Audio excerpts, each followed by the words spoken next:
The message arrived on a quiet afternoon, the kind of afternoon that usually carried peace. I was sitting near the window, folding warm laundry that still smelled like soap and sunlight, when my phone vibrated softly beside me. I smiled without thinking. Mothers never outgrow that habit. Even at my age, my heart still jumped when my son's name appeared on the screen. But the smile didn't last. "Don't interfere with us. My wife feels uncomfortable. Please respect our space."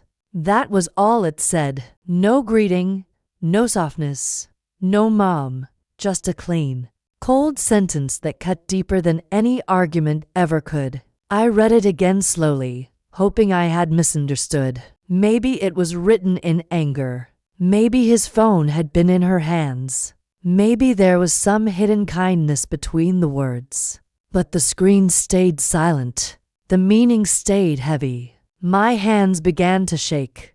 I placed the folded towel on my lap and stared at the wall in front of me. Memories rushed in without permission. The nights I stayed awake when he had fever. The school lunches packed carefully with handwritten notes. The years I worked extra hours, saving quietly so he could attend university without worry. I remembered how he once held my hand and promised, "I'll always take care of you, Mama." Now I was being told I was interfering. What hurt most was not the boundary itself. Every family deserves space. What hurt was how suddenly I was turned into a stranger. I had only tried to help, cooking meals when they were tired, paying small bills when they struggled, offering advice when they asked, or at least when I thought they asked. I typed a reply, then erased it, typed again, deleted again. My fingers hovered over the screen, but my heart felt too tired to fight. I realized something painful in that moment. If love has to beg for permission, it is no longer love. It becomes humiliation. So, I did something I had never done before. I put the phone down and chose silence. Not because I didn't care, but because I cared too much to argue myself into becoming smaller. That evening, I cooked dinner for one. The pot felt heavier than usual. The house felt wider, emptier. I ate slowly, listening to the ticking clock, wondering when my son had learned to speak to me like a problem instead of a mother. Before sleeping, I opened my bank app. My hands paused again. 4 years, I had been quietly helping them. Rent, groceries, emergencies. I never told anyone. I never asked for thanks. But now, after that message, I finally understood something I had ignored. My kindness had become expected. My sacrifices had become invisible. Tears fell onto my pillow that night, but they were quiet tears. No loud crying, no dramatic pain. Just the soft heartbreak of a mother realizing that love, when taken for granted, slowly turns into loneliness. And that was the night the door to my heart didn't slam shut. It closed gently with dignity, with sorrow, and with the beginning of a strength I didn't yet know I had. The morning after his message, the house felt impossibly quiet. I moved through my routine mechanically, washing dishes, sweeping the floor, and making tea. But each sound seemed louder because it wasn't filled with laughter, voices, or even the subtle complaints of a family that feels safe together. Their absence was a presence in itself, a hollow echo of love that once was. I didn't reach out. I didn't call. I didn't send another message. Part of me wanted to explain, to plead, to remind him of the years I had poured into his life like water into soil, hoping he'd bloom with gratitude. But a sharper, quieter part of me had begun to awaken. The part that understood respect cannot be demanded, only earned. And if they could speak to me like a stranger, then perhaps it was time I treated their absence with the same calm distance. The days that followed were heavy with silence. I kept busy to avoid dwelling too deeply, but even small tasks carried weight. Folding laundry felt like sorting memories. Each shirt a reminder of milestones I had celebrated quietly. First steps, first school performances, late night studying. The day he moved into his first apartment. I had been part of all these moments. Yet now I was erased with a single sentence. I thought about reaching out again. Maybe my grandson needed me. Maybe he wanted a grandmother's hug. Maybe my son would reconsider. But each imagined scenario ended the same way: rejection. The silence had already spoken more clearly than any words could. It said, "We don't need you. We don't want you."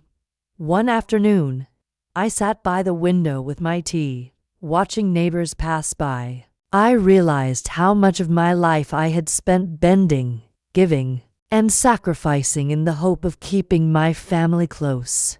And yet, all that love, all those years of devotion hadn't guaranteed a place at their table. Not because I had failed them, but because I had confused closeness with entitlement. My heart had, but slowly a subtle shift began. Pain was still there, yes, but it carried a new clarity. I began to observe without interfering. I noticed my own breathing, my own heart, my own needs.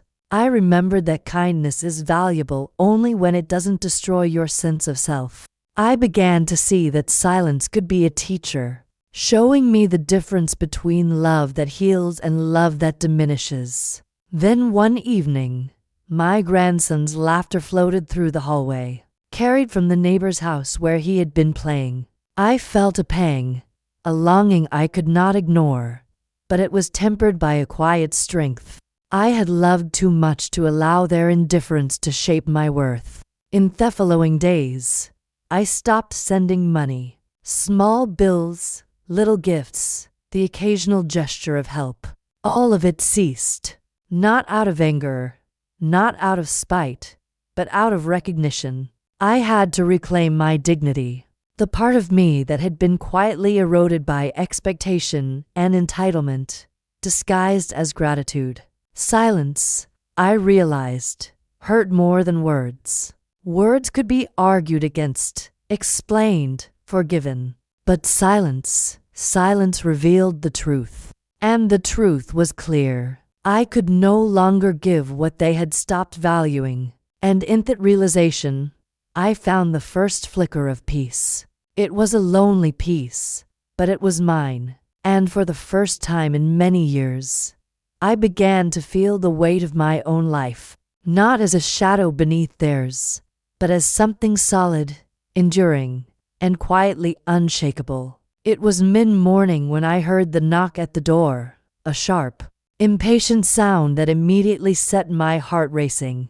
I wasn't expecting anyone, and instinctively I felt the familiar swell of hope. The wish that maybe they had come to apologize, to explain, to reconnect. But the hope was fleeting. I had already learned the hard way. Hope can be heavy when it is misplaced. I opened the door cautiously. There they were, my son and his wife, standing awkwardly on my porch. His smile was tight, rehearsed, and her eyes darted nervously around the house as if judging it, as if measuring my worth. My grandson was with them, clutching his small backpack, blissfully unaware of the tension that hung like smoke between us.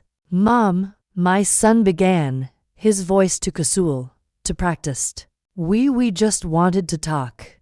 I studied him carefully. There were no apologies in his tone, no acknowledgement of the message that had wounded me so deeply. Instead, there was a subtle urgency, a hint of calculation that I had learned to recognize over the years. Their presence wasn't about reconciliation. It was about expectation. I stepped aside to let them in, my voice calm. "Come in." The house was quiet, too quiet. I watched them settle in. The small forced movements, the nervous shuffling of feet. I poured tea, placing the cups on the table with deliberate care. My hands were steady, my expression neutral. Inside, my heart was racing, But I refused to betray the strength I had been cultivating through silence and observation. After a pause, my son finally spoke. We've been struggling a bit. Bill's the apartment. Maybe we could, a little help. I nodded slowly, almost imperceptibly. My tea stewed in my cup, untouched. The words felt familiar, yet they landed differently now. They were not asking, they were demanding or expecting, or perhaps both. I took a deep breath. I see. He shifted uncomfortably. Mom, we wouldn't ask if it weren't important. I held his gaze steadily, the corners of my lips soft, the weight of years of patience behind it. I understand, but things are different now. I've realized that love doesn't require proof in the form of money or favors. I've been giving for a long time, and I've realized that I need to protect my own peace. You'll have to manage this yourselves. The silence that followed was heavier than any argument could have been. They exchanged glances, quick, anxious, and then almost reluctantly gathered themselves to leave. My grandson lingered for a moment, looking up at me with innocent curiosity, and I smiled gently. I'll see you soon, dear. But for now, it's time for you to grow on your own. They left without protest, their footsteps fading down the street. And as the door closed behind them, I felt acquiescence, profound relief. Not victory, not revenge, just the deep satisfaction of standing firm in my dignity. I hadn't shouted, I hadn't begged, and I hadn't allowed resentment to define me. In that moment, I understood that the most powerful lessons are learned in silence. They had come knocking after the money stopped, not because they had changed, but because they needed something I no longer owed. And that realization, bitter, sharp, but ultimately freeing, marked the beginning of a new chapter.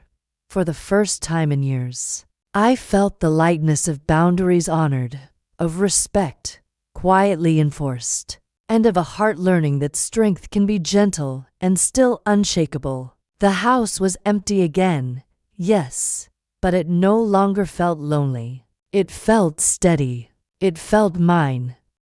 After they left that day, the house felt different. Not empty, not lonely, but lighter, as if the walls themselves had exhaled a long-held breath. I sat by the window with my tea, watching the sunlight filter through the curtains. And for the first time in decades, I felt fully present in my own life, not just as a mother or grandmother, but as a woman with her own quiet dignity. The first few weeks were strange. I no longer received messages asking for help.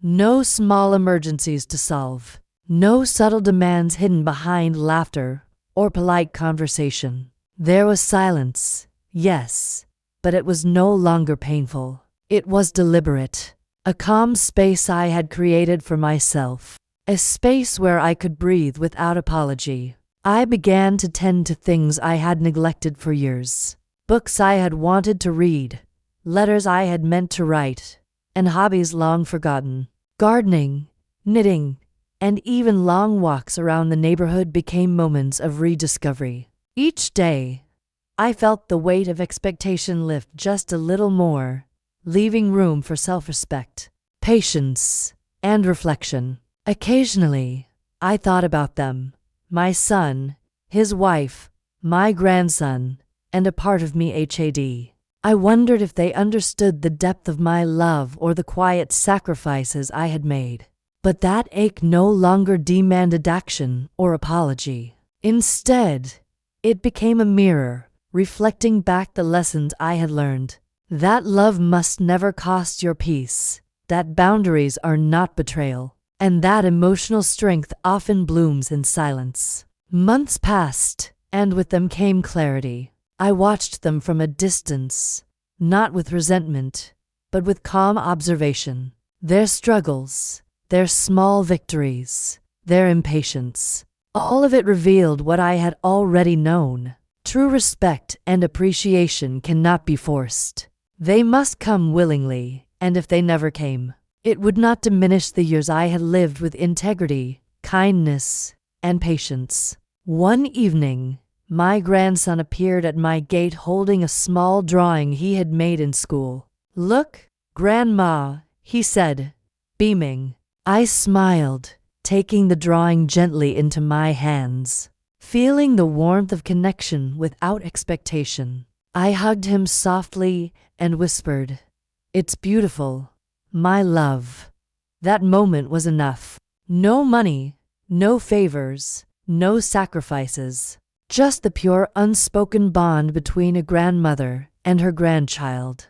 And in that quiet, simple interaction, I understood the final truth. Choosing yourself is not selfish. It is the ultimate act of love for yourself and for those around you. When you honor your own boundaries, your own dignity, and your own heart, you create a life of quiet strength that no one can take away. That night, as I closed the curtains and settled into bed, I felt a profound peace.